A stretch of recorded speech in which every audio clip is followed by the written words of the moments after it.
สบายดีสบายดีท่านผู้ชมสบายดีพ่อญาแม่ญาที่เขาลงหักลงหมองทุกบอลเด้อสบายดีป้าลุงผู้อยู่ไกลเลยอยู่ไกลเนาะมื้อนี้ก็พบกับสาวลาวคือเก่าเด้อพี่น้องมื้อนี้สาวลาวก็สิพาพี่น้องออกไปทางคูนทางคุมเมืองคูนพี่น้องออกไปทางเฮือนตันพุ่นแหละเพราะว่าทางแม่ญานุดิตเพิ่นสิมามอบนำใจจากไอ้ตุงลูกชายของเพิ่นพี่น้องมอบให้อันเพิ่นมิตรสหายมอบให้หมู่ให้คู่เพิ่นอะไรพี่น้องมอบให้ทางไอดอลแล้วก็ทางไอเถาแล้วก็ทางไอกีเตอร์นำพี่น้องเลยตอนนี้ก็ขึ้นถาสาวลาวอยู่ทั้งคูนเลยพี่น้องอยู่ทั้งคุมเมืองคูนพุ่นแหละตอนนี้สาวลาวก็กำลังสิไปพี่น้องไปบอกว่าหลายยายห่างพี่น้องไปเบิ่งไปชมบรรยากาศนำกันเลยเนาะพี่น้องไปตอนนี้ทางแม่ย่านุดิตเพิ่นก็กำลังสิมอบปัจจัยมอบน้ำใจมอบของขวัญให้หมู่ให้เสี่ยวของไอตุงอะไรพี่น้องเด็กก็เป็นเงินของไอตุงอะไรเพิ่นฝากมาแต่ทางสหรัฐอเมริกาพี่เด้อตอนนี้เพิ่นก็กำลังจัดกำลังแจงกำลังสิมอบให้ทางไอดอล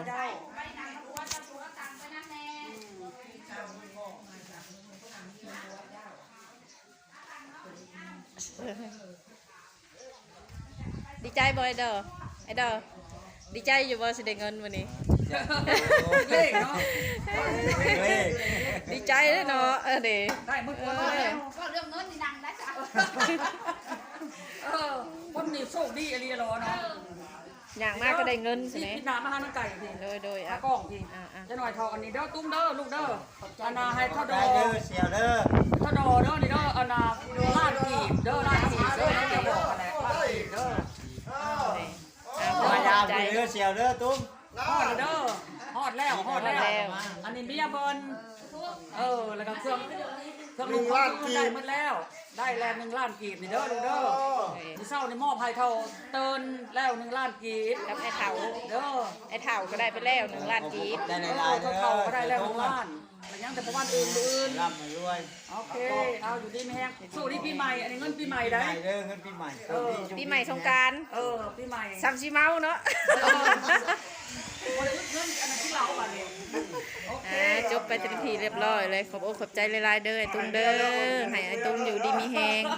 อายุหมันควันยืนเด้มายามบ้านยามซองในเด้อเพิ่นว่าโดยอายุหมันควันยืนเด้อไอ้ตุ้มเด้อให้เจ้าอยู่ดีมีแหงคิดฮอดบ้านฮอดซองก็มายามเพิ่นแน่เพิ่นว่าอันนี้ก็อยู่ทางเฮือนเอือตันมอบเงินมอบทองก็จบไปเป็นทีเรียบร้อยเลยไปฝั่งนี้คนก็นาในอ่างเขาบอกแม่เลยออกจากทางเฮือนเอือตันออกจากคุมเมืองคูนเลยบัดนี้สลาวกะสีออกไปทางคูนเด้อพี่น้องเด้อ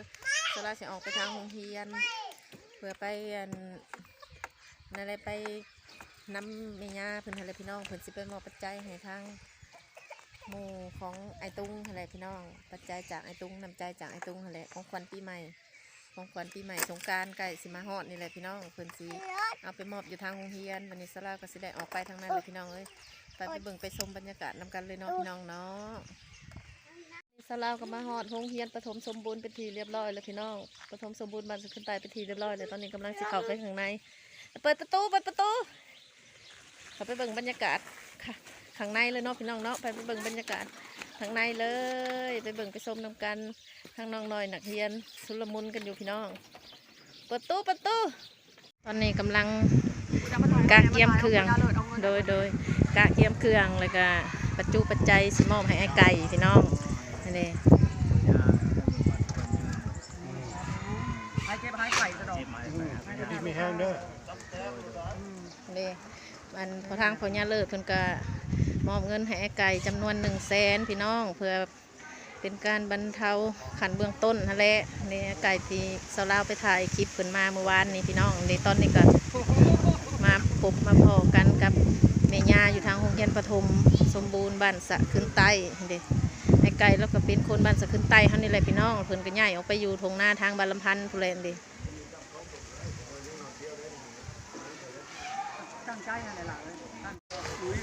ในตอนนี้แม่ย่าเพิ่นก็ยังเลือกข้าวเลือกของอยู่พี่น้องสิมอบให้ไอ้ไก่อะไรแล้วก็เพิ่นก็เลือกให้ได้จำนวนหนึ่งแล้วตอนนี้ก็ยังบ่ทันหมดเพิ่นว่าเพิ่นกำลังเลือกอยู่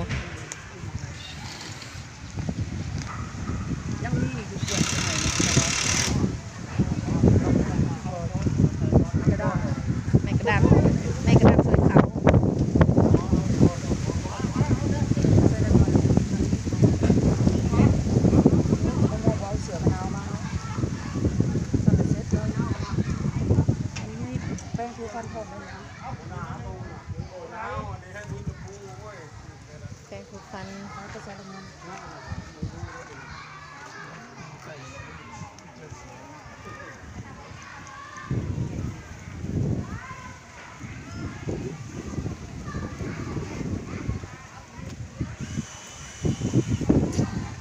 วันนี้ก็อากาศสีหนาวๆในจักหน่อย ทางด้านนี้เพิ่นกำลังสร้างป้ายโรงเรียนนี่ป้ายข่าวอยู่โรงเรียนพี่น้องโรงเรียนประถมสมบูรณ์บ้านสะขึ้นใต้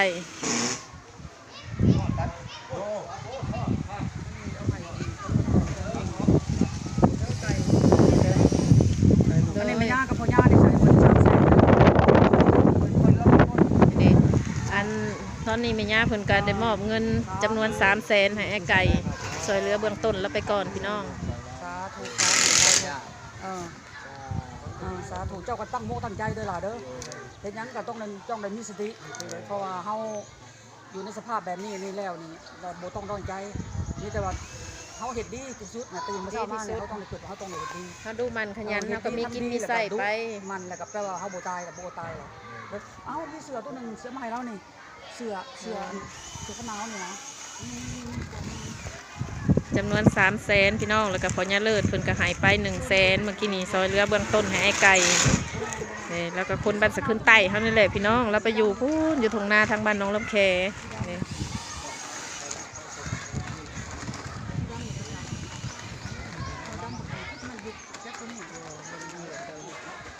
หนาวเว้ยต้นนี้คักอีหลีไอ้ไก่นี่นุ่มคักจะใส่ไปหันไปนี่ได้นี่ นุ่งไป นุ่งมาได้ คนที่เรียร้อนนี่แหละ เท่เลยพญาวะ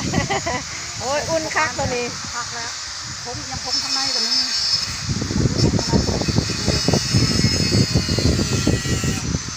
ข้างในเสียงยังไปไม่ถึง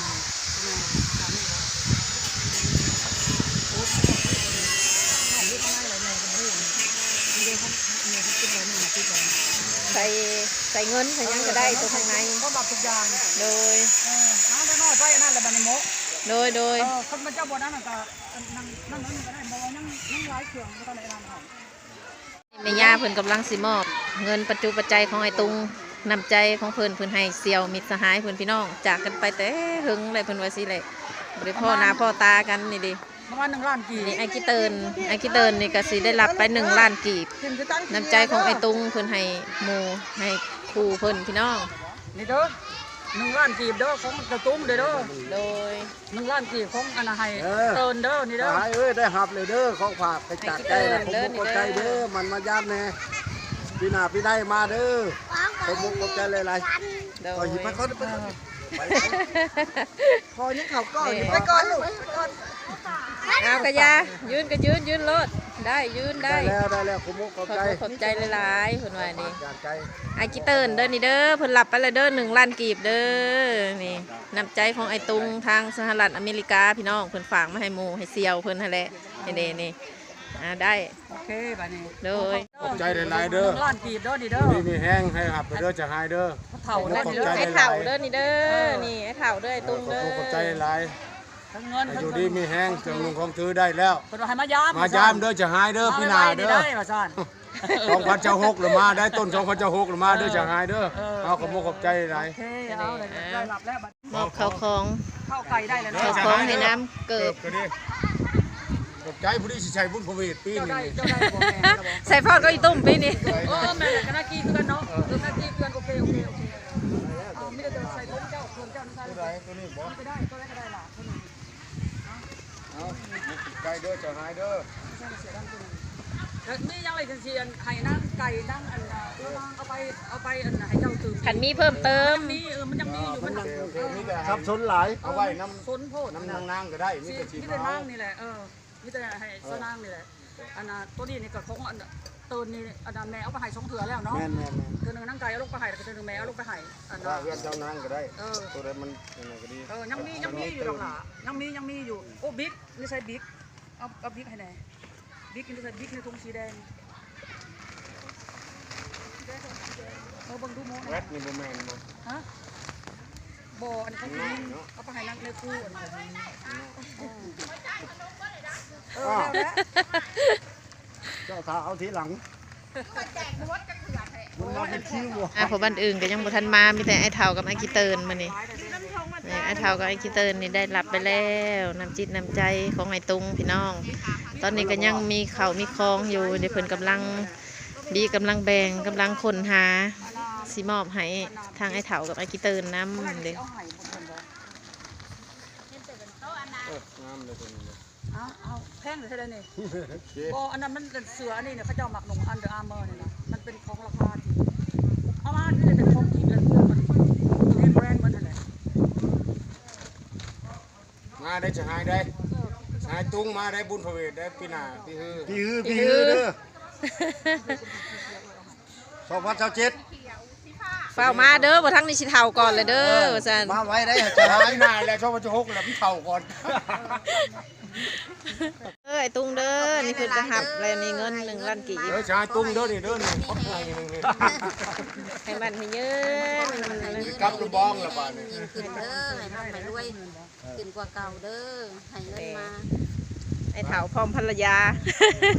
เขาก็เข้าใจหลายๆเดี๋ยวเพิ่นว่าเพิ่นสิเมื่อลำบองเลยได้เพิ่นบ่อยู่ได้สักคืนนี่เพิ่นว่า เพิ่นมาอยู่ระบอบ เพิ่นสิไปอยู่คำมวนเพิ่นว่าบ่อยู่ได้คำเกิดสิอยู่คำมวน เพิ่นมาอยู่ขบวนแล้วเดี๋ยวนี้นั่น โดย ขันจากมาขันจากใครมาจะขึ้นกับมาที่สะดอก โดยอยู่คำมวนบ่อยู่คำเกิดอะไรเพิ่นว่านี่อ้าวหลังจากที่ว่ามอบเงินมอบน้ำใจจากไอ้ตุงให้หมู่เพื่อนให้เสี่ยวของเพิ่นแล้วเรียบร้อยเบิดทุกคนเลยพี่น้องเอ้ยบัดนี้ก็สาวลาวก็สิได้จบคลิปลงเพียงเท่านี้เด้อพี่น้องเด้อมักก็อย่าลืมกดไลค์กดแชร์กดติดตามให้เด้อพี่น้องเพื่อเป็นกำลังใจให้สาวลาวเฮ็ดคลิปต่อๆไปพี่น้องเอ้ยบ๊ายบายสบายดี